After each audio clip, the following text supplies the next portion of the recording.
नमस्कार, जीवनीज पेज या चॅनलवर आपले सहर्ष स्वागत। आज आपण पाहणार आहोत सावित्रीबाई फुले यांच्याविषयी खूप सोपे व सुंदर मराठी भाषण। चला तर मग भाषणाला सुरुवात करूया। सावित्रीबाई तुम्ही खऱ्या स्त्री शिक्षणाच्या कैवारी। सावित्रीबाई तुम्ही खऱ्या स्त्री शिक्षणाच्या कैवारी। तुमच्याचमुळे शिकत आहे आज प्रत्येक नारी। तुमच्यामुळेच शिकत आहे आज प्रत्येक नारी। सूर्याप्रमाणे तेजस्वी दिसणारे व्यासपीठ, चंद्राप्रमाणे शीतल छाया देणारे परीक्षक आणि चांदण्यांप्रमाणे चमकणाऱ्या माझ्या विद्यार्थी मित्रांनो, सर्वांना माझा नमस्कार।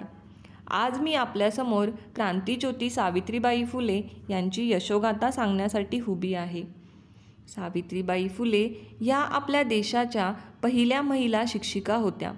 त्यांचा जन्म 3 जानेवारी 1831 मध्ये सातारा जिल्ह्यातील नायगाव येथे झाला। त्यांच्या आईचे नाव लक्ष्मीबाई आणि वडिलांचे नाव खंडोजी नेवसे पाटील हे होते। सावित्रीबाई या अवघ्या 9 वर्षाच्या असताना त्यांचा विवाह ज्योतिबा फुले यांच्याशी झाला होता।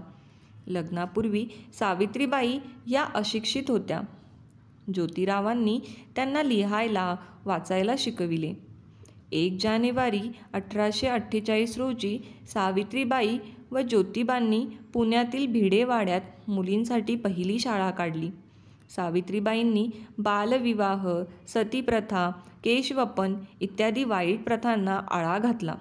त्यांनी आयुष्यभर आपले जीवन समाजसेवेसाठी वाहिले। महाराष्ट्रात त्यांची जयंती बालिका दिवस म्हणून दरवर्षी आपण उत्साहात साजरी करतो।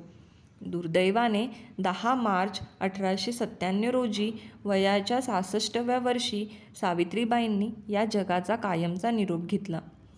सावित्रीबाईंचे कार्य आजही आम्हा महिलांना प्रेरणा देते। जय हिंद, जय महाराष्ट्र।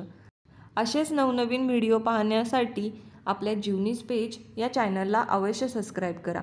त्याचबरोबर शेजारील दिलेल्या बेल आयकॉनला देखील प्रेस करा, जेणेकरून आमचे लेटेस्ट व्हिडिओ सर्वात अगोदर आपल्यापर्यंत पोहोचतील।